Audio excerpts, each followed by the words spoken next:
In this video, I talk with a guy called Nick Fisher. This is a really cool podcast if you're a business owner, a sales rep, or a marketer. I have met a lot of people in my time in the business world, and I have met very few that I would consider myself equivalent to me in how they approach things, look at things, break things down, and analyze how business, sales, marketing, and everything like that works. Nick runs a business called New Reach Education, and he owns brands like by Pace Morby, Russell Brunson, and a bunch of other things, AstroFlipping, all these big brands. They do over $100 million a year. We talk for well over an hour about all things sales, marketing, and business, and about some of the nuances that you can only get when you spend an awful lot of money on ads and you've sold hundreds of millions of dollars in product and services. So if you like that kind of content and you want to hear some very, very high level insight from someone who I deeply respect, and it's also on YouTube, and I'll drop his stuff down below, but make sure you stay all the way through. And there's also a document that we're going to put together what we went over, and you can comment down below to say, I want the doc, and then we'll give it to you. All right, guys, enjoy the video because it's a really good one. Hey guys, what's up?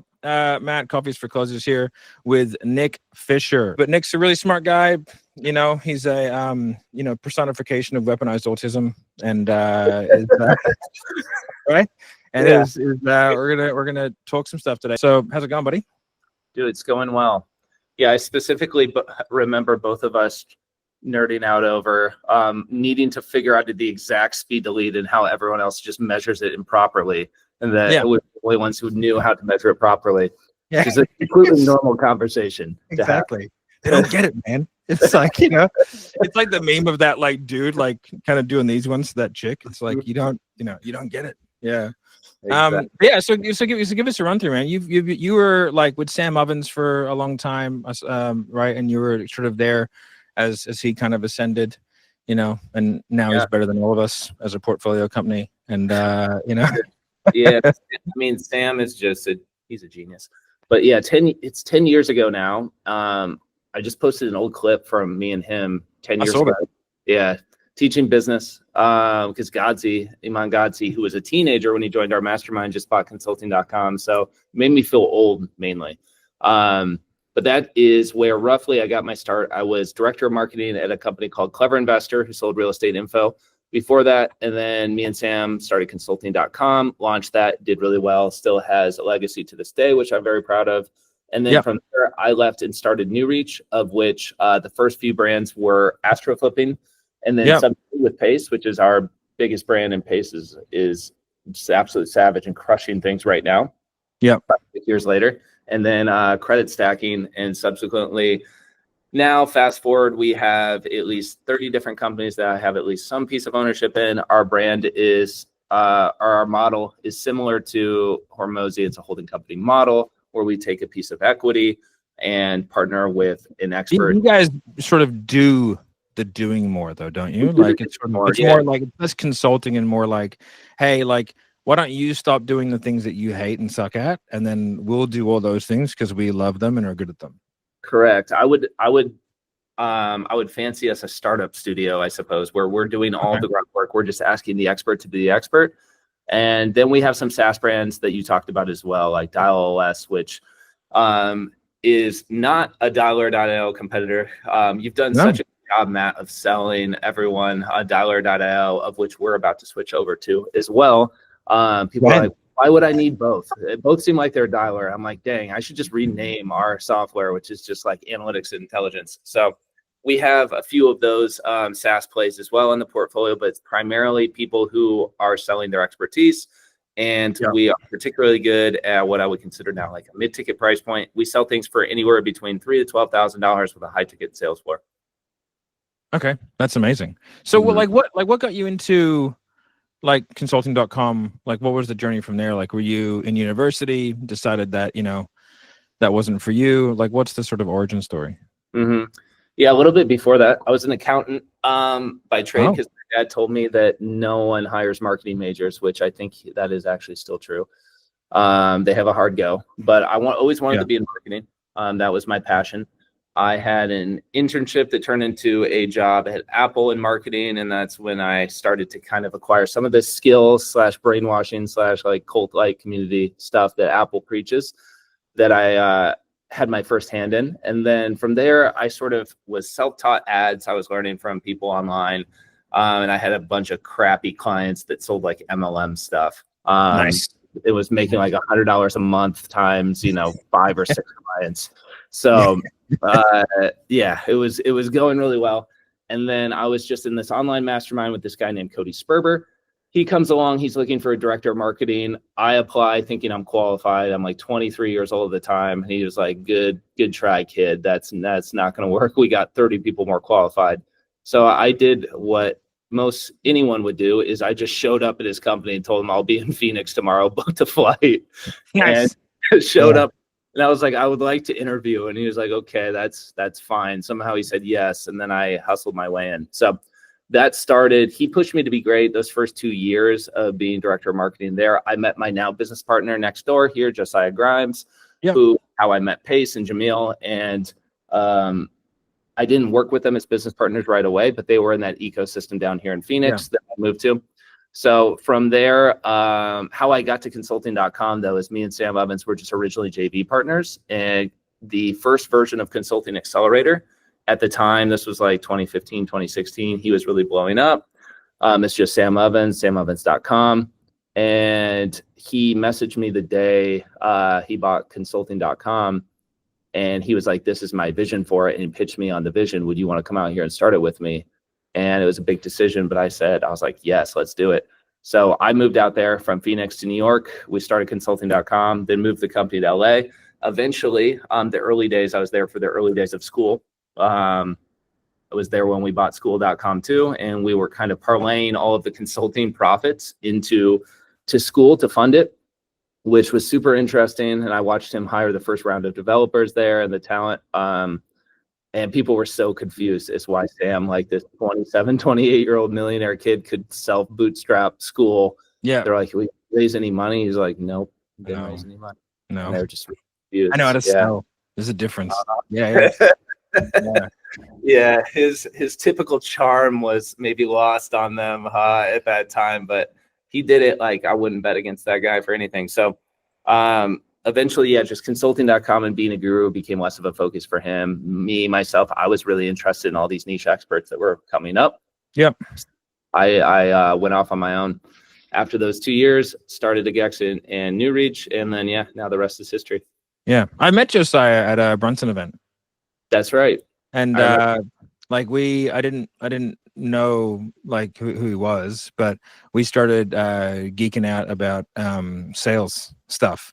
Because like I presented and he watched my presentation, I think. And then I was going over like what I was doing running that company, running Seventh. And then we started going over like all the metrics and what we were doing and what was working and what wasn't working. It was good like that. But I sort of I haven't spoken to him since. But he's knows his shit.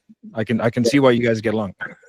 Yeah, exactly. He's a unique breed because he had the ability. He was the first star of AstroFlipping. He was like our original star student, clever investor too. I used to, like I said, he would speak on stage as just like an example of our methodology going right. Eventually he partnered with Cody. Eventually he went off and started doing deals. And when I published him for AstroFlipping, him and Jamil were doing 50, and Hunter, who's the third partner, we're doing like 50 to 80 house flips in Arizona per month. So he was clearly the market leader, and they were the biggest real estate flipper at the time. Yeah, massive. Maybe the US, like as far as volume, maybe not as far as like obviously transaction volume, there's way bigger people, but as far as deal volume goes, they were number one. Yeah. I trained a few. I remember once we had a whole bunch of the AstroFlipping guys inside of 7th level, like Oscar and Tyshawn. That was like that first wave of sales team. I didn't know that. And I think I told you when we first met, I had actually surveyed all of our sales reps and asked them of any sales training, what one was the most impactful for you, or do you credit for your success? NEPQ was the clear winner or favorite. Yeah. It's a phenomenal methodology. Yeah. Exactly. When I was doing a ton of the training was when I was really involved. And so was Jeremy. It was sort of like in that time where like, the founders of the company were super heavily involved in like delivery. And so those guys kind of came along, and I remember I was speaking to Oscar and Tyshawn. I sold Oscar. I have the sales call. I broke that dude down. I made him cry. So Oh, you said that to me. I will. I'll send it to you. It's a good one. So yeah, it was good. But so I find something interesting because I think the high ticket space is great, but I think a lot of people call themselves marketers and they're sort of not. I think that they're media buyers or they're essentially like product line engineers in some way. Sure. But like marketing is such a broad term. Like what do you consider like to be marketing? Like where would you consider like your expertise? Is it around like the brand building? Is it around like the vision of like the acquisition process? Or that's a really, really great question, Matt. No one has ever asked me. Like I'll try to be simple, and then we'll get really complicated or as dense as we need to. So when I do marketing, I break it up into two subcomponents: is getting attention, retaining attention. And if you want to get fancy, then directing attention to the next step in whatever process you want to go. Those are like the three subcomponents, let's say. Yeah. But as far as like what I think the overarching principles that make someone great at marketing or like make them a marketer, I always believe it starts with conviction. And it's the first lesson I learned at Apple is we started an exercise where we divide the whiteboard into half here, and they go, all right, this is day one of the training. We have learned nothing about Apple. They go, hey guys, for the next 3 hours until lunch, we're going to list an exhaustive list of everything that you have ever heard negative about Apple, anything you heard people say they hate about Apple, anything. It's pretty much exactly what you would not expect to happen is just, okay, we're going to start with negative leading questions or negativity. And you just go and you're like, cool, can't play games on a PC. Like processor isn't as good, this, that, and the other. And you just list it out and they're like, okay, is that it? Okay, let's just keep going. And then you just go until they can't anymore. And then they stop and they go, okay, great. After lunch, we're going to go through this one by one. And I'm going to explain to you why each one of these things isn't true. And we're like, whoa, this is crazy. So they do that for the next day. So they teach you how to write objection handle right from the get-go. You're objectioning yourself, essentially. You're objection handling yourself. Yeah, right. You have to like, let's get this out of the way. And that's a lesson that I have taken with me everywhere. And I still do with the team too. If I get any sense of inkling that the team has lost conviction, and sometimes people lose conviction of themselves, like sure. As like, and we call it imposter syndrome, but really it's just loss of conviction. Because normally if you have that conviction, you can deal with the haters or anything else. So it's a great exercise and it gets the team to rally behind like, wow, there's nothing that anyone can say that I can't reframe or handle in any sort of way. So I start there because marketing out of conviction, if nothing else, just feels natural. You don't have to think about breaking it into like getting attention, retaining attention, direct to a CTA. It becomes way less heady and way more just natural. And you've probably seen it too, like reps who hit the phones day one and they have nothing but conviction. They have no adherence to the script. In fact, it's like, I do okay. Exactly. Okay. Yeah. Because they end up in this frame, they're just like, it's sort of like an APQ thing where they're just like, wait, I'm just confused as to like why you're just not doing this. You're just like, you're making excuses. I did this, like clearly it works. I don't get what I'm missing here. And they basically just call them out for just being a dummy or, sort of accusing them of lying, and they do it out of conviction. So that to me, marketing lesson number one that everyone moves past. Getting attention and teaching people to like viral hook formulas and how to hook and what you do in the first 2 seconds. That's all tactical changes, and it's becoming more of a commodity in today's market where especially TikTokers, they're really getting good and the copycat rate is increasing. So I'm trying to lean into things that are just always going to be true. And conviction is one. Conviction will never get out of style. Yeah. It's funny. I get a lot of like young sales coaches that will reach out to me. And like, Daddy, how do you build a sales coaching? And I'm like, I tell them the same thing. I go like, you have no chance if you're going to try and like hop trends. Yeah. I go like, you just have to figure out what your value prop is and then just never change. Like if that's your value prop, that's your value prop. Like my brand has grown consistently over years because like I talk in a very particular way. And so it's like SL style and your YouTube style. It's brilliant. It's different, brilliant. And you. Yeah, thank you. It also is very not conducive with virality, which is which I think is a very good thing, because a brand like mine that's expensive, like everything I do is somewhat expensive. Like if you want consulting, it's expensive. If you want, the dialer is expensive. My sales agency was expensive. You know what I mean? Then it's like I don't need to speak to everybody. I just want to speak to the right people. And so I've always been super guarded with, like I go, oh, you should do this. It's like, no, I do things the way I do them because it speaks to the people in which I need to speak to. Like, I want to speak to you. I want to speak to Josiah. I want to speak to, you know what I mean? I want to speak to the people, and they go, oh, like, I can see that guy knows what he's talking about. And that's all I care about. And hopefully over time that grows. But if it doesn't, I couldn't give a shit. Like, I don't want to be well known under any circumstances. You know what I mean? Yeah. No. But I think, like, I was able to build an agency to $2.5 million a month with $0 in advertising. And it's like, that's built through like a content, like a very unique marketing plan that's designed to drive pure authority in a very particular niche subset, because that niche subset will pay me 500 grand a month. Like, I had businesses paying me that, so I only need like a few of them.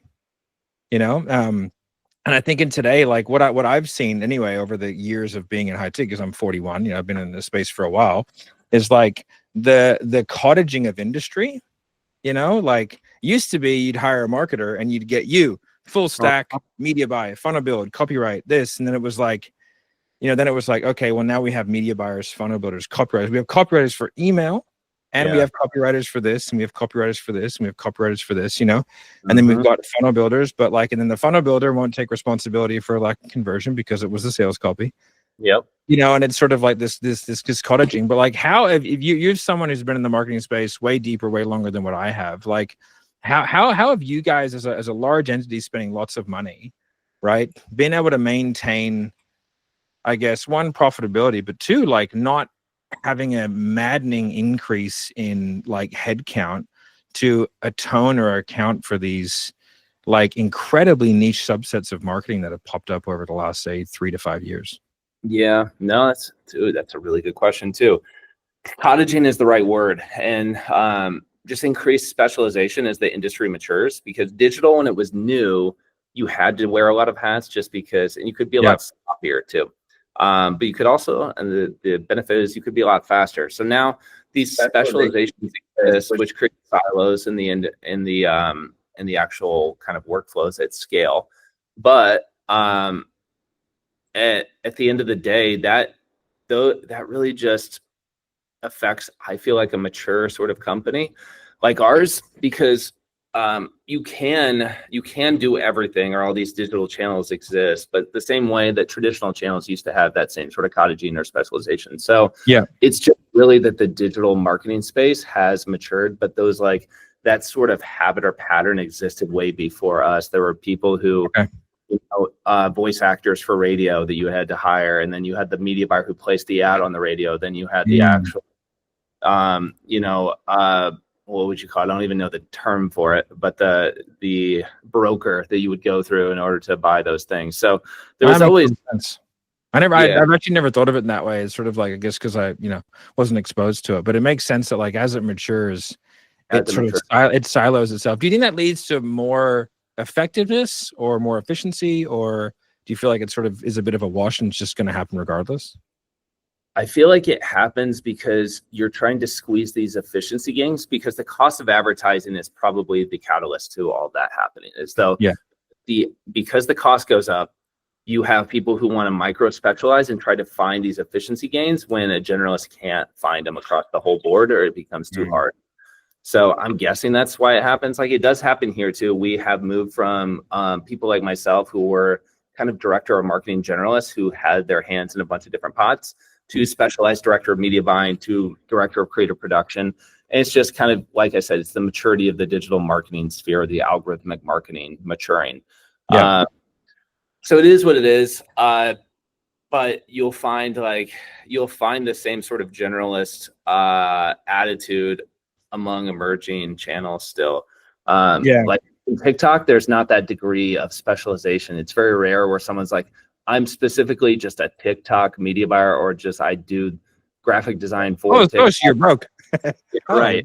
Yeah. Exactly. So you can still find it. And then as the channel matures, people try to get these efficiency gains. But how we personally stayed ahead of it is one of our key core values is nonstop at our company. And it's the attitude of incrementality, or getting not just 1% better every day, but I just aim for 20% better year over year. Because if you can get 20% better or more efficient in advertising year over year, you actually hedge against the CPM rise. CPM is just a fancy word for the cost it takes to show 1,000 people an ad. So if a CPM is $20, that means I gave $20 to Facebook and they showed my ad to 1,000 people. And if that gets 20% more expensive year over year, you're looking at, let's call it $24 the next year to show the same 1,000 people that ad. So you know that you have to get that much better every year. And then you can chunk that up into every single week.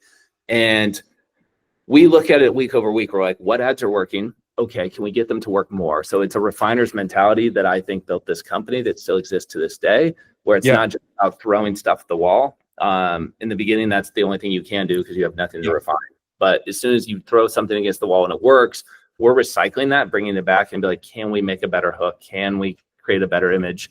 And when you are in that position early on and you have this huge margin, if you constantly act like you have to refine while you still have this margin, the margin maintains. So even though our margins have dropped since the heyday of, let's call it 2020 to 2022 when we were operating. I mean, that was a wild time. Yeah, those days. People are like, those days aren't coming back. And I'm like, well, they aren't, but the same spirit that created those margins can still exist. So even though, I remember Cole running in those days, he had 80% profit margin on his info business. We had 60. So now we were charging 25% as a sales agency, 30%. You know what I mean? It's madness. I would never agree to pay that.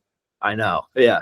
So there's been a maturation and a saturation potentially of this industry, but yeah, I still love it. I still think that there is a need for curated knowledge, even more so than there was. For sure.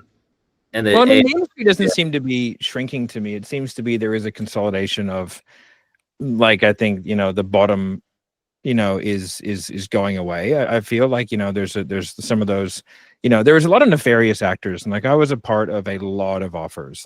At Sales Sniper, I had 165 different offers come through that we said yes to, right? Yeah.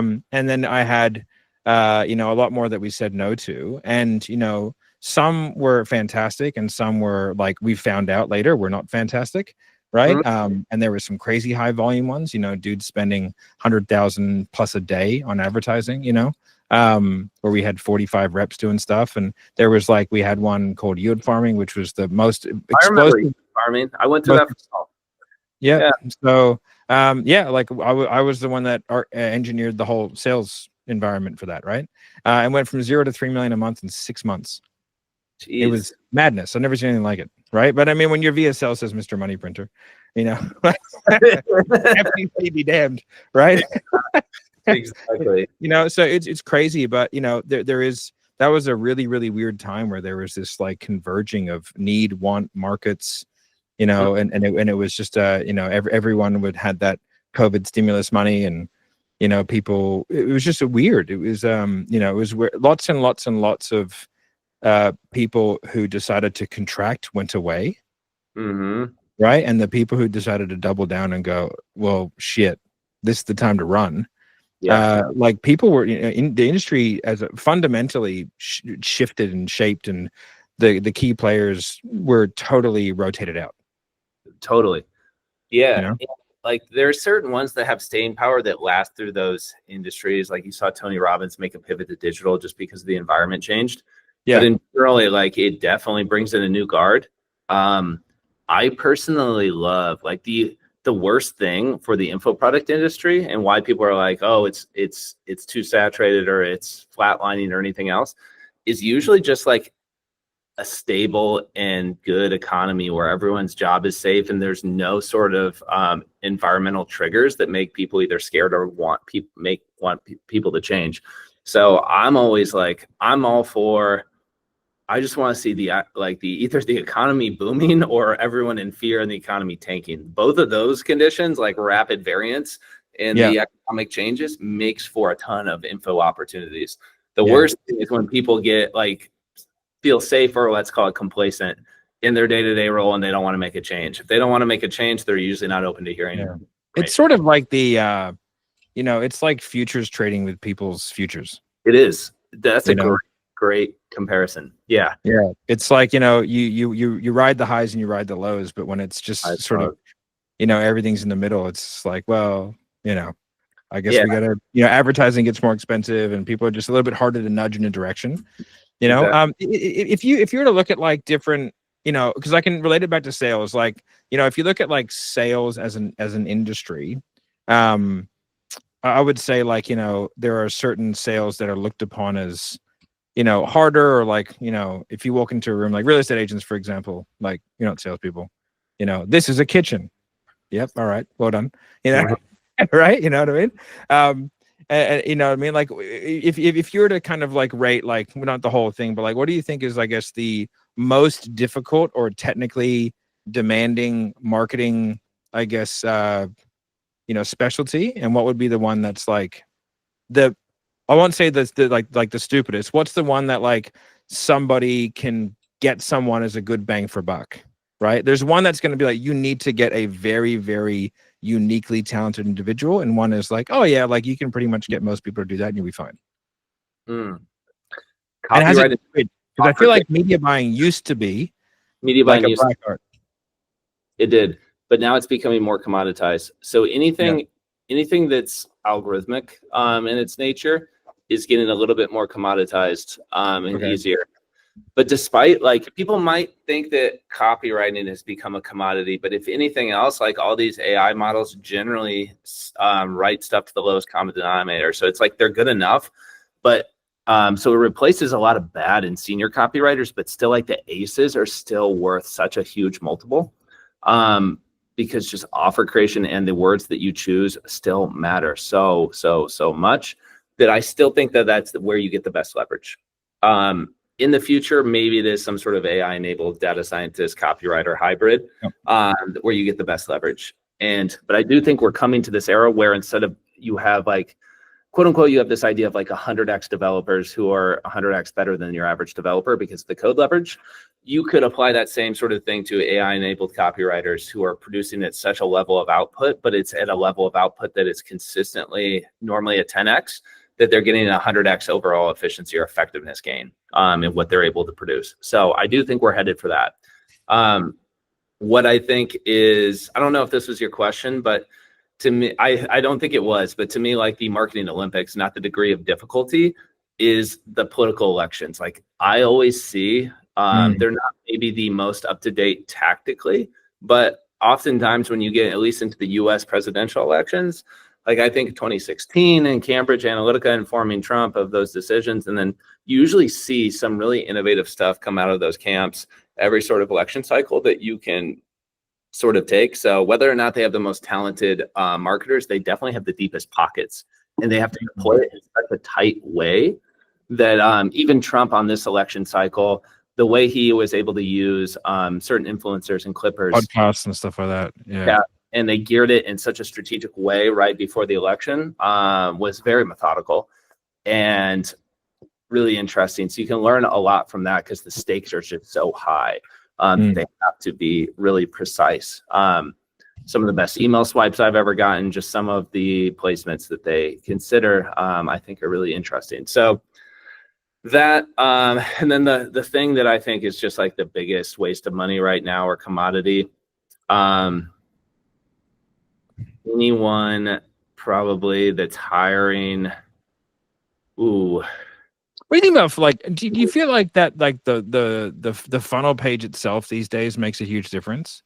No. Or are you seeing pretty consistent, like if it's beautiful or if it's like just a fucking white thing with a video and an opt-in, like it works the same? Yeah, it pretty much works the same, especially in the biz op space. Like there's something to be said if you're a graphic design course selling crappy ClickFunnels, like, But in general, like that has never really mattered. And even though people's design sensibilities have increased or just like things have gotten better, it still doesn't really matter much. I've never seen. So wasting time redesigning a funnel just has always been a bad kind of spend on money. Just make sure your opt-in's above the fold. Yeah, I see so many people who spend 10 grand a day and you have to scroll down to opt in. I'm like, what are you doing? Yeah, they're just hurting their conversion rate. Do that. Like probably double your leads. Like yeah, opt in above the fold, make sure it loads fast, make sure the headline is consistent, congruent with the ad or the message that brought them there. All those things will get you a way better lift than designing that page and making it look good. I literally did a video the other day on YouTube and it was like metrics, right? And those are the 3 things I said for funnels. I said above the fold, fast load time, and that there's a consistent messaging between the 2. Good. I go, if you do that, I go, you're probably not going to be horrific. We did not talk about that beforehand. That just comes from experience and like I've tested everything you could on a landing page at this point. Yeah. Like when you spend a lot of your own money, you know, like at 7th level, I think we spent a lot of money on advertising, and it was like, you start to see stuff. Also, I used to own gyms and I did my own media buying. This is way back in the day, right? Like when you could edit ads that were live, right? And have them like not go back into review. So I used to like submit ads, like come to the gym for fun and fitness. It would get approved and I would edit it to like guaranteed 10 kilo weight loss. I remember those days. Like old school. Photoshopping his own before and after ads. Yeah, exactly. It was like me and then like a ripped black guy before and after, it's just like, it was a wild time, but like, it was funny. Like what I used to do, and I had agencies and I hired them and they could never figure it out, but I used to split male and female. And then this is kind of some of the advertising stuff that we did early on in 7th level as well, which was like, cause I was very in control of some of the media buying stuff, right? Because like I was very like involved in it, and I was like, hey, this is what I used to do at the gyms. I don't know if it'll work, but we can try it. And so I would go men, women, and then when I was doing like running like conversion ads for men, I would be running awareness ads for women, and then I would flip it. Right. And so we would just run it back like that. So I was like, they were only ever getting advertised to once every other month, but they were getting value the month leading up. Right. And so it was a geographical location because it was obviously physical location. So I would run like, I had like blog articles and videos that I would run, like just like sponsored videos, which are so cheap. You know what I mean?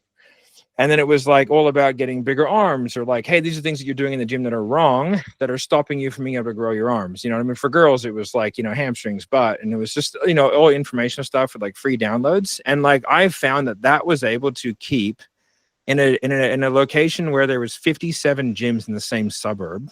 I was able to keep extremely low cost per leads. Right.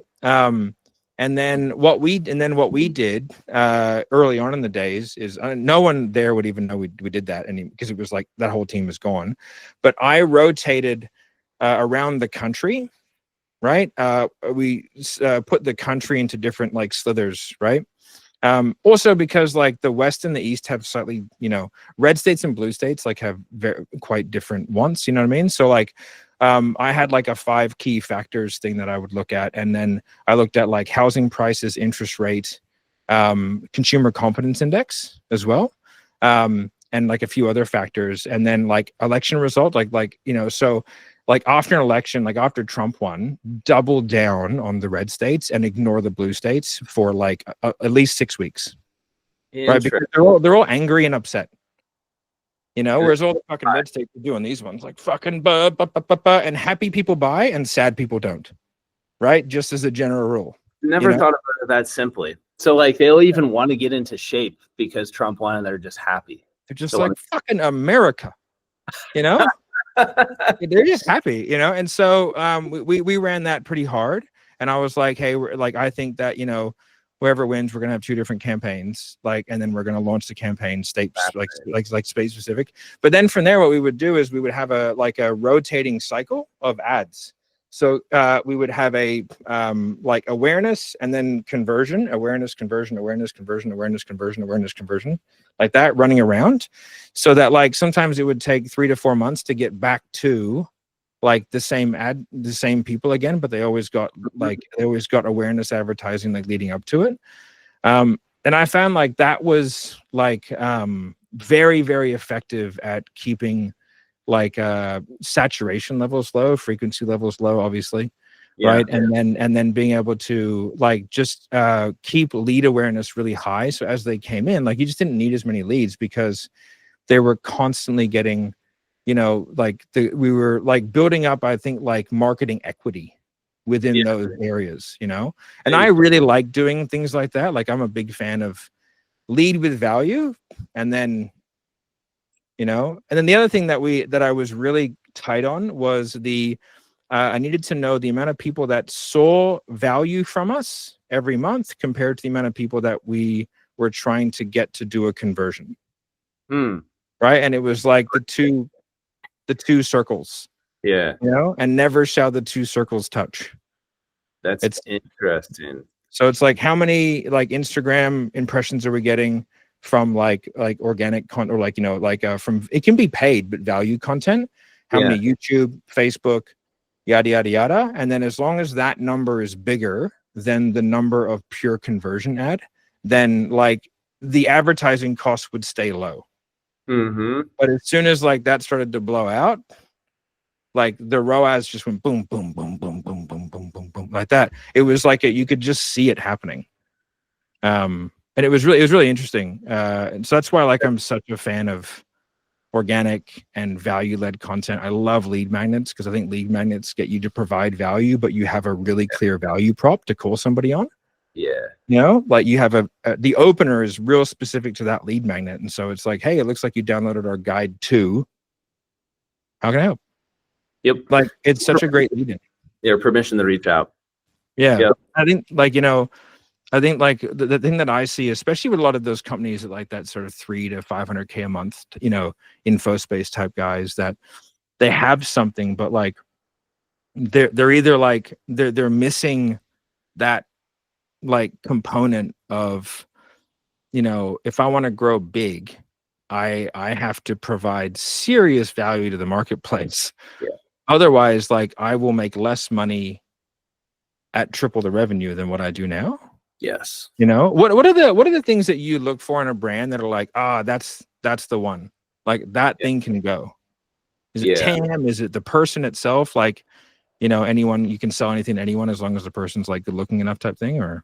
Yeah, right. Well, attraction does come a part of it. Like if you break it down into like Darwinian, like when we say you have to get attention and you have to retain attention, attraction is definitely one of the one of the key factors. So someone just looking good does help. That's why I've done so well. Right? Dude, I've always joked about this. There's this people use it for dating, but there's these looks maxing apps on your phone now that will just scan your face and analyze it for symmetry and beauty score and a bunch of other things. And for dark. Yeah. Like if you wanted to, I'm not saying you should do this, but if you want to get better CTR, you just Photoshop the face, run it through Looks Maxer until it's more attractive, and that will just get a better CTR. You'll have a better chance of getting attention if you just look more attractive right off the bat. Yeah. Yeah. The unfortunate truth, no one actually teaches that in marketing. They're like, yeah, the way to get a better CTR is you got to, like some sort of viral hook right in the beginning, or you could just make yourself look better. That works no matter what you do. Have you seen boobs? Exactly. So yeah. Yeah. You know, I always describe advertising like this is how I describe it, right? Like I describe online advertising as the same as billboards. And you are driving down the highway and that's you scrolling, and you need something that makes you go like that. Mm-hmm. Like, what is it? Yeah. You know, and if it's like, it has to do that, and then actually, in order for you to keep reading it, it has to actually speak to you in some way. It has to be relevant. Right. You know what I mean? And then you've got to place that billboard in the right place. If you place like, you know, a really expensive service in the ghetto, it's probably a poor place to place it. Yep. Right. If you go to the off ramp that's going into, you know, one of Scottsdale's most expensive suburbs, like probably the right place to put it. So like it's a really good medium because it gives people like a visual representation of like, this is how, you know, you need to think of it. And those headlines and you know, like, because people just throw shit out that works. They just don't realize it works. They don't realize it works. Yeah. Like I always tell people, if you're running ads or just doing organic content at all, you have, let's call it 2 CTR metrics. You have your CTR All, which basically measures your scroll stop. CTR All means I clicked on the image, I clicked on the body copy, like I clicked and stopped somewhere, I interacted with this ad, but it doesn't mean you click through the landing page. Then you have CTR Link Click. So really you want to measure the ratio of those two things, because if you have like a 15% CTR All and then only 1% click through the landing page, that means you did an incredible job of stopping people, but then they felt clickbaited, right? Because the fall off was too high. But if you have something like a 7% CTR All, means it wasn't as hooky, or it didn't get you this scroll stop, but you got a 2% CTR Link Click. That you had great, you had a payoff, right? You actually made it work, whatever your hook was. So when we're trying to find better performing ads, we're trying to combine the two. We're like, cool, what's our stuff that maxes out on a CTR All that like stop the scroll? And then can we just actually thread the needle so it's not clickbaity, so it doesn't seem clickbaity? So if I was like, you know, this car cures diabetes, people would be like, whoa, okay, I'm in.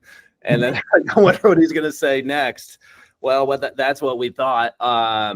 Like the first 10 people that bought this car, magically their diabetes disappeared, but it was because we'd run a promotion with NAD, and like they was the first thing they injected after they got the car. So it turns out we can't claim our cars, like, you know, diabetes. But now I'm into an NAD ad or whatever, and I have no idea NAD cures diabetes. Probably doesn't.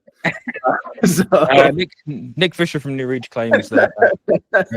But right, so we try to think about, okay, can we get them there? Can we make it seem like it's not clickbait? Because people feel misled and they don't like that. The same thing is pointed out from congruency from ad to lander, same sort of thing. It's like, oh, I feel misled. That was not what I thought I was clicking into. So you just try to optimize these micro KPIs all the way through the funnel. And eventually you have something that's performing, 2 to 3 times better than what you were performing, even though all the micro components in itself just were incremental gains. Yeah. What do you think is the best form of advertising for like a newer business to run? Is it like Meta, or like what? Like is that like Meta or YouTube? Just because they're dominant right now. Like I could recommend that for pretty much any sort of business that exists, and it would be channel 1 or channel 2. But if you want the specific channel that's right for you, I always think in terms of, a lot of people are brand forward. I'm very much market. I always think about market first. And there's this great site called SparkToro.com, where if I were to go to, I'll show you an example for Matt. Am I allowed to screen share? I've gone this far without screen sharing. Yeah, you can screen share. Yeah. Which is really, really hard for me. So that's usually how I show people anything. So if we were going to visit the keyword lives in the US, let's just go to one of our sites, sub2.com. I'm gonna have to sign in. Cool. So there's right here, this is how you actually determine it, is like use of social network by visitors to your website. So if you have visitors at all, if you're starting a new business, you have nothing, you're going to want to do a keyword search for the thing that you actually sell. But right now I can see our dominant channel is YouTube. And even though we're slightly below the US average, I know that starting on Meta or like Facebook or YouTube is the move for us. And it's going to be the move for a lot of us. And this is usually how I consider channel expansion. So if I'm doing so audience rank most of these used. So is that like the percentage of the traffic that you get on your website? So if you got like a code or pixel on your website that tracks this? No, it's not percentage. It's what they have is an actual database of people that follow or visit sub2.com, third-party data. There might be a first-party tool that does this, but it's probably, if you think about it, it wouldn't be in that tool's best interest if it was YouTube or Facebook to say, hey, actually, Facebook's a better channel for you to be on. So I actually like third-party tools for this sort of research. What it's actually saying is, in no particular order, people that visit sub2.com are most likely to use YouTube over any other channel in the ecosystem. They're 3% less likely to visit YouTube than the US average. However, it's still your dominant channel. Okay. And this makes sense because YouTube is huge for anyone who has an how-to kind of like offer. All right. When people want to learn long-form content, just does well on YouTube. And it's the biggest social media platform besides TikTok for Gen Z and Gen Alpha. So this makes a ton of sense to me just naturally. And when I think of the channels that are that bring in the most revenue for us, it is these 3 for sure. LinkedIn, I'm not sure, might be our 4th. So you guys advertising on LinkedIn, or is it more like community-based stuff? It's organic on LinkedIn.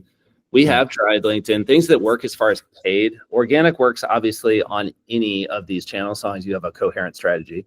So I would say you want to be there. Reddit, we think about typically second touch or defensive, or having students or UGC share content, as opposed to just organically splattering. It's a tough using one. the shilling, right? Yeah, So it's designed to be the people's platform, right? Yeah, exactly. So Reddit's a bit different in nature, but the other ones lend to distribution of organic content. And then these first three were heavily on advertising. TikTok, we have at least one of our offers profitable on TikTok, but still sort of emergent for ads.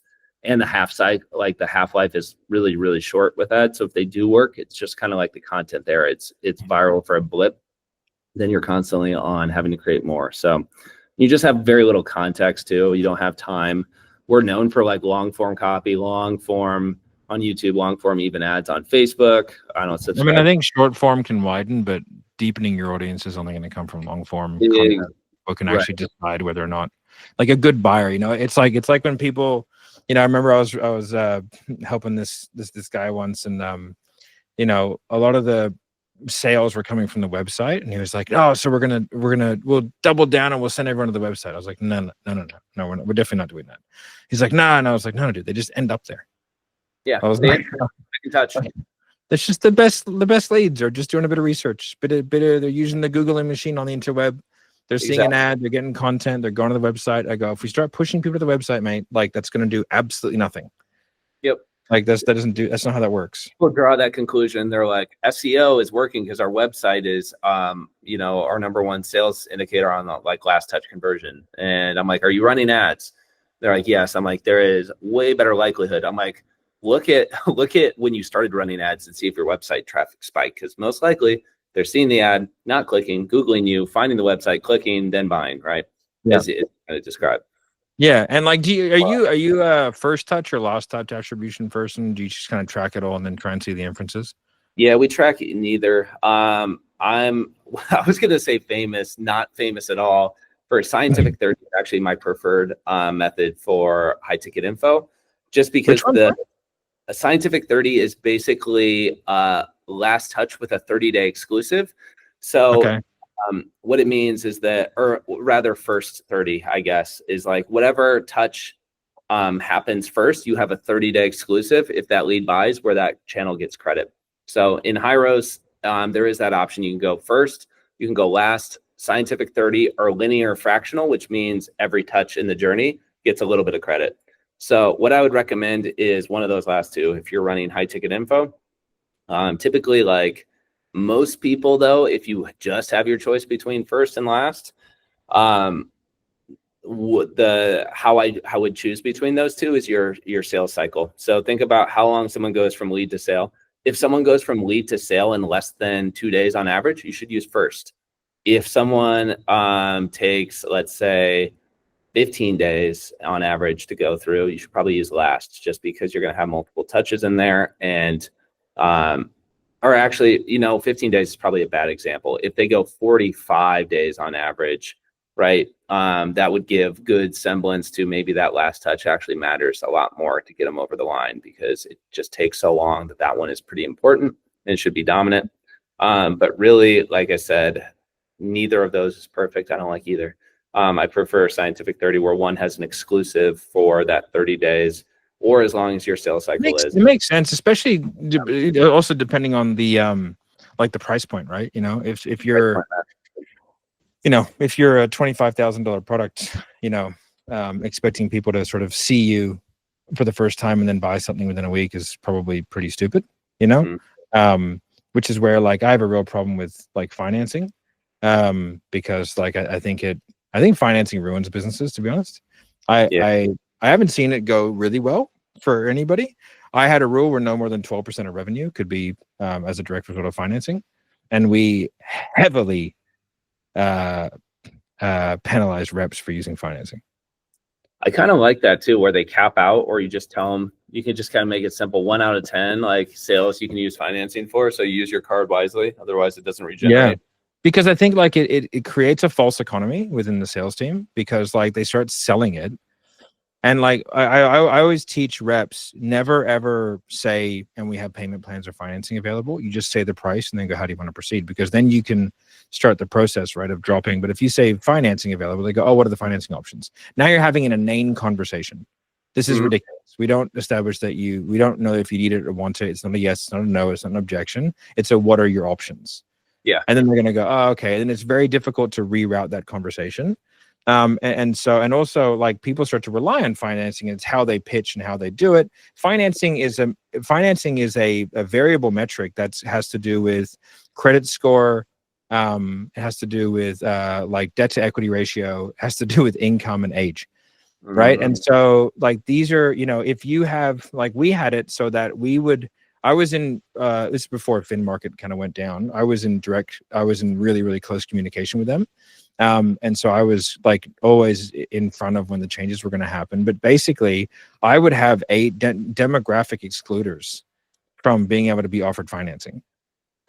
Because like as soon as they brought in debt to equity ratio, any male over 30 years of age, or between 30 and 40, I excluded from, like, it was like, you are not allowed to get financed. So their funnel was different. So we defaulted for a while to sending them to like the lower ticket. Cause we split test out, like, if you hit this, then you go to this sales calendar, this sales calendar, this sales calendar, because I didn't want people pitching all manner of thing.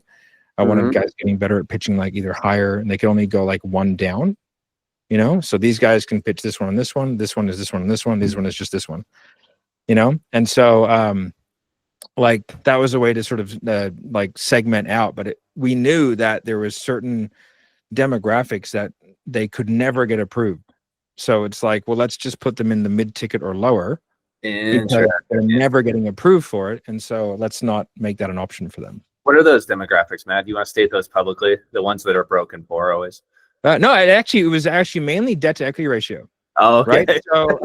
So it was like basically like the assumption that I made, which is pretty broad, was that if you're a man, 30 to 40, right, that's your highest debt leverage state.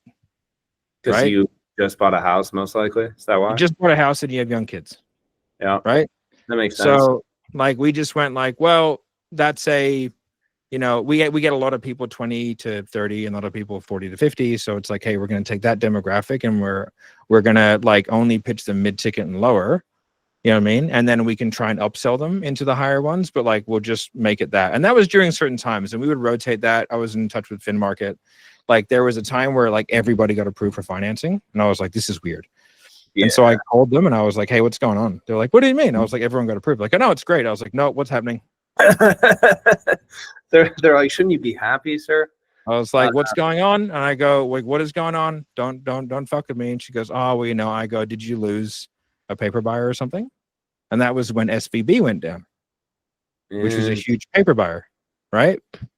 Because the way the loans work is that they take the loan, take the first payment, and they sell the loan. Yeah. Right, that's how all the loan aggregators work, and they lost their main paper buyer. So there was American Credit Union and SVB, right? So it's like Silicon Valley Bank. They were the two that FinMarket used, and like when SVB went down, like for that week, everyone got approved, right? And I was like, that's weird. And what they were doing is trying to entice another paper buyer with the volume. Yeah. That's so backwards. I mean, obviously that there's a reason why they went down, right? Yeah.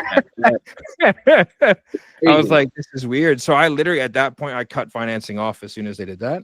I was like, no, that's weird. So I cut it off completely. And because I don't like the idea of it. I'm also not a huge fan, and I never allowed anyone gets approved. I just never allowed that because I don't like it.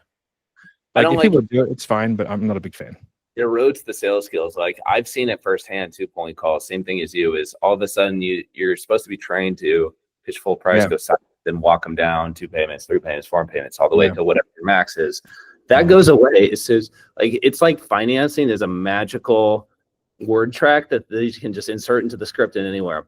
Hey, before I stop you right there. Yeah, no, we have financing. So like when we get there, no matter what your situation is, you can do this. And it's just a bad and like habit. With the everyone gets approved, like, would you sign that loan? No. It means the rate's poor. Like certain terms have to be unfavorable. So exactly. And like, I get it. And my argument was like, they just can't afford it. Like, it's fine. yeah. There's plenty of people who can. Yeah. You know what I mean? Like, that's okay.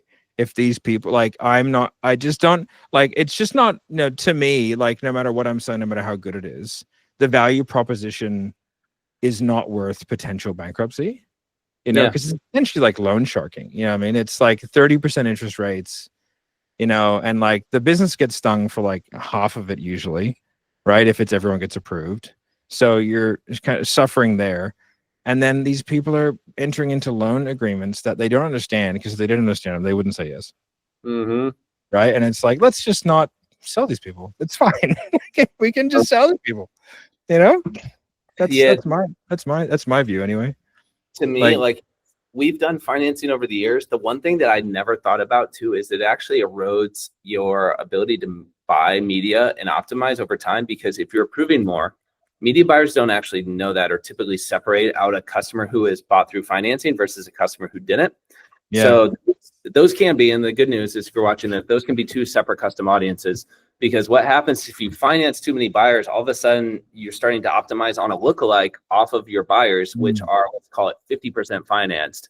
All of a sudden you're just finding more and more people that want finance. So whether a bubble bursts or, you're not allowed to use a certain funding source anymore, now all of a sudden your media buyer can't get out of this jam of like figuring out why they're attracting all these like quote unquote bad leads, or the lead quality is suffering when they've been silently fed bad, data on their customers over the years. Yeah. And again, I've never thought about doing that. So if you don't think about doing that, like that's over the course of 2 to 3 to 4 years, you will completely change your audience to where you are predominantly, because it's a success bias, right? Which is the hardest bias to see through, because everyone's team killing it. Like negative biases, like failure is a great teacher. Winning is usually not, because you just kind of go like, yeah, of course I won. Right? Yeah. I'm the man. Typically. Yeah. It's funny. I remember like there was a sales team I was running like ages ago, and they had like a 45% close rate. And I was like, this is ridiculous. I was like, what? And they were like, yeah, it's amazing. And I was like, no, that's not good. And I was like, what? Let me have a look.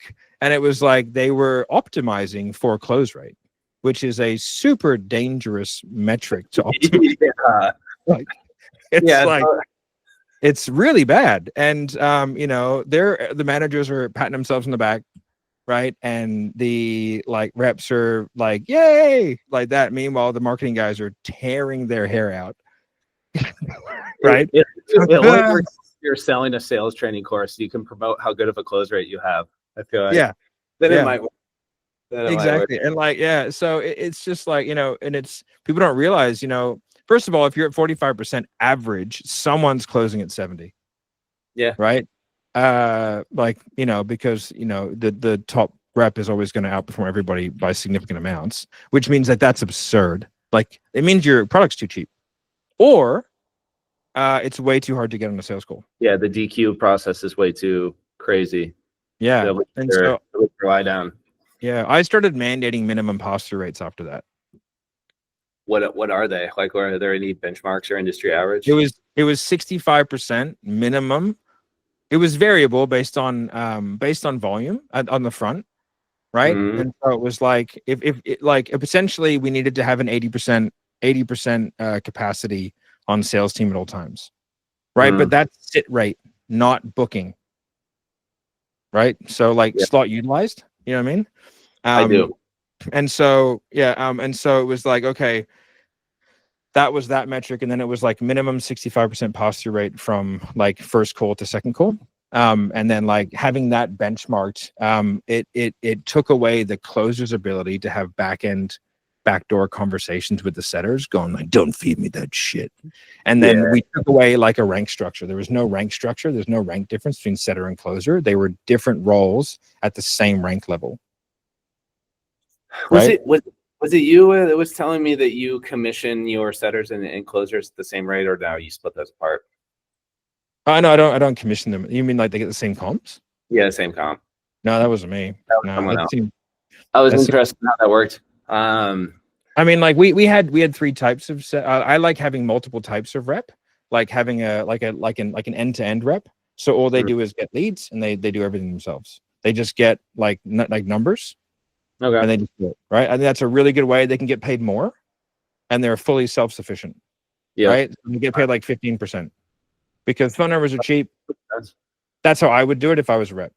Don't give me inbound. I don't want it. I want to work my own pipelines and do all my own thing. Right. And then we had like inbound only reps. And then they were tiered out based on like ROI was the key metric, which was like how much ad spend do I put into you versus how much revenue do I get out? And then I used like a waterfall method. So the lead routing was incredibly aggressive. So like if rep A is the top guy, he is full before anyone else is full. And then if somebody has a confirmed call and he has a non-confirmed call, they get swapped. Oh, I love that. I've never done that before. Yeah. So it's the Steph Curry method. If Steph Curry's on the court, you give him the ball. All the Steph Curry. Yeah. Yeah, exactly. So like, and if you want to get more shots, then be as good as Steph Curry. Yeah. I saw a clip recently where Steve Kerr, the coach, was saying, he's like, that's not a bad shot. He's like, but you had the greatest shooter of all time next to you wide open. So you should have passed the ball. Yeah. And I think like, the more that people look at sales in particular as a sports team endeavor, and it's like, you're there to create a winning environment, not for any one individual, but for the team. Yeah. And you have to structure that in a way that allows the team to win. And the individual is not important. Right? Like it's the team wins, because you don't want an all-star team, you want a championship team, and they're very different. Correct. And so like you need your guys. That's why like, just because a guy is not a top performer, it doesn't mean that you don't keep them, because the distribution curve on sales. And if you had all top performers, that would be a really fun month, and then everyone quits. Like why? I'm curious why. What happens? I've never had a all top performance. Quote unquote. Have you ever seen a basketball team with two proper all, not an all-star and then the guy who was an all-star, but it just doesn't work.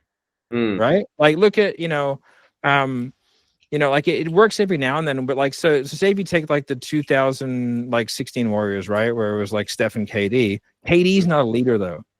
So KD just wants to hoop and Steph is the leader of that team, right? Yeah. So there's a dynamic there, and Steph is a uniquely chill human for a person that's good at what he is. But if you put Michael Jordan, right, and LeBron James on the same team, that is a fucking disaster.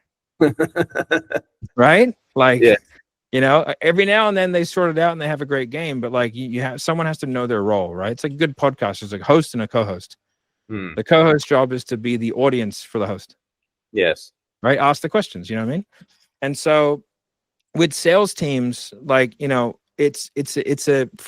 me, as when I was a top rep, I had zero interest in like, I don't give a fuck about anyone on this team. Right. Like I'm the top guy, and I used to come in and go, I want to make you all quit. Right. I see them all as competition to me. Got it. So you're not interested in training them or bringing them up. That noise. Like, no. I used to get asked that. Like I was outperforming. I was the top guy on a team once. I was making like 9-10 sales a week, 30K sales. Right. And I was doing more than the rest of the team combined by like 2 or 3 times. And they were like, oh, can you train the team? And I was like, no, of course not. And they're like, what do you mean? I was like, well, I'm a comms only closer. And they go, yeah. And I go, I make $2,000 a sale. Go, yeah. I go, pay me $2,000 an hour and I'll train your fucking team. They're like, what? What are you talking about? I was like, why would I? They wanted me to fly out for a client event. I was like, yeah, what are you paying me? I'm a commission only killer. That doesn't put more leads on my calendar, sir. Yeah. Like, what are we doing here? Like, so I'm not allowed to sell during that time? Well, no, you got to do stuff. I was like, well, how much are you paying me? Because I make $30,000 a week, mate. Like, what do you? What? Yeah, so you're asking me to make less this week and train other people that I don't want to train. Yeah, so that you can be deleveraged against me, so I can't negotiate higher comms to you. That's not happening, champ. All right, I get it now. It just wasn't obvious. first. So that's the first thing I say when I talk about DelMonte too. I'm like, hey, like, okay, like here you can see, because it measures in granular detail pickup rate, convo rates, convo to offer, triage rates. I'm like, cool, this person has a 90% convo rate, should have this top performer just train the rest of the floor. I guess that only works if they have some sort of base or health incentives or come on as a full time. Why would I train my competition? What's that noise? Because I want leverage. Yeah. Right? Like I want to go, hey Nick, you have to pay me more money. Or what? Or I go somewhere else. Because the thing is with a rep, if you're exceptional, you're the unicorn. Because you can make any environment work. Like I don't even need leads, bro. Yeah. If you give me access to any one of the CRMs on any one of your offers, I'll clean up. So like I'll just fucking do these ones. I'll make 8 sales a week just doing that. And you know what I used to do? I used to set it up. So after I ranked all the reps, right, from best to worst. And I had a follow-up system of all their leads. Right? Because I knew that guy could not overcome a money objection to save his fucking life. So if it was marked as a money objection, I was like, wow, I got that guy. Easy. Right? So I would just go in and I was like, I knew the rule. I was like, what's the rule? Once that person is no longer like how many days post, right? Can we call? And it was like 14 days. Let's say, boom. Hey, what's going on? I was on every single person. You know what I mean? Because like, I'm not here to make friends. I'm here to make money. I love that too. That happened at New Reach a few years ago. I forget who it was. I wasn't even mad because there was no rule in place. He just figured out he could SMS broadcast everyone's leads and broadcasted 2,000 leads at one time that weren't his, and just asked to hop on a call with him. And I was like, well, we never thought about just particularly saying, he's like, I didn't change the lead ownership. They still own the lead. And I was like, well, I just own the comms. Yeah. They want to talk to me. What do you want me to do? Say no to your clients? Oh, right. Well, that's funny. That's funny. Yeah. It's you know, and again, it's different. Like, and when I'm a manager, like it's different. And if I'm, build the team camaraderie, it's all different. You make your stuff available and you want to do things and you want the whole team to win. But it's like, the managers are usually on the performance. Yeah. But if you're about to go into free agency, right? Mm-hmm. You know what I mean? And Steph Curry's next to you, or you can drain an open 3. I'm draining an open 3 because I'm about to go into free agency. So I'm looking at my value, and it's like, you have to understand how reps think and how really good reps think, which is why, like, if you identify an exceptional rep, you need to like figure out, first of all, we can't optimize any metrics off this person because they're unique. They're uniquely gifted, right? I'm a uniquely gifted sales rep. There are people that are as good as me, but like, I'm very effective. And I remember having a conversation with a business owner, like, I was like, do not optimize off me. I was like, if you do, you'll go broke, because the moment I leave, because I'm not here forever, right? I was like, then you're going to go broke. And I like you. I want you to do really well. I'm going to sell living crap out of this thing. But in 8 months, I'll get bored and I'll go somewhere else. I was like, that's the way it works. How do you solve the boredom issue for top sales reps? Oh, man, I never did. I sold 2 reps. I always sold 2 offers at once. Always. So you just let them spread their wings. It's like, bro, if they're special, they're special. Like, it's rare to find someone who can just make shit happen and make sales and get referrals and just have a crazy ROI. Like, it's like, I remember we had this issue once, and they wanted our top rep, they wanted to suspend him for not doing admin and being asked over and over again. And I was like, yeah, cool. So this guy makes us $400,000 a month. And you want to suspend him for 2 weeks, costing me $200,000 because you can't get him to do your admin? I go, how about I just fire you, right? And get someone who can do their admin. Get someone who can get into, or just do it for them.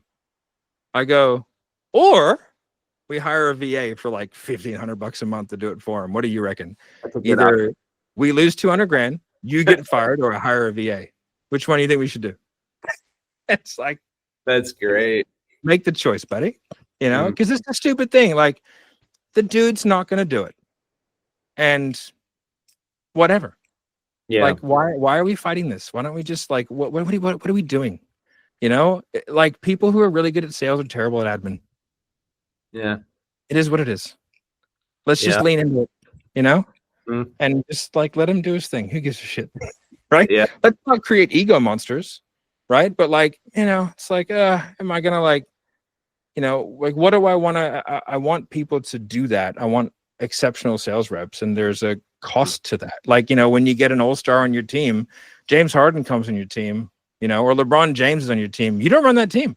LeBron James runs that team, right? Like it is what it is, So I think it's just an interesting thing. It's the same with like when I was in SF, it was like the shooter versus admin. You know what I mean? It was like the shooter gets what the shooter needs. Mm-hmm. I don't give a fuck if it's 2 a.m. or like if it's a weird request. Like if they walk in and go, I need this, you go like you give it to them.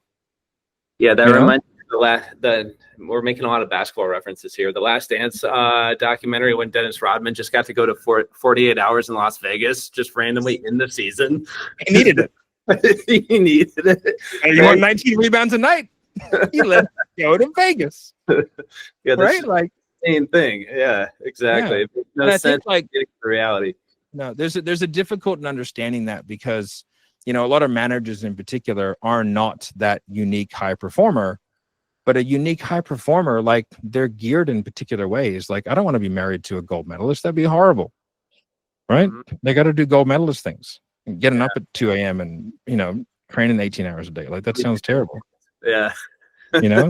So like, I couldn't imagine being married to me. Right. Yeah. I love arguing. I love it. It's a dopamine hit. Right. Yeah, no doubt. Yeah. But yeah, man, we've been going for a while, but I really appreciate the chat. I gotta go to some meetings, and I'm sure you have to go as well. Mm-hmm. But this is fun, dude. It's been fun. Weaponized autism. Weaponized autism. Drop autism in the chat if you guys like this. All right. Not like nonverbal, but like the fun type. The fun type. The type function. Exactly. Yeah. Exactly. All right, dude. Well, thanks so much, man. Yeah, it was great to chat. We should do this again. Yeah, we should. Appreciate you. Yeah. All right, brother. Have a good one. Bye. Cheers.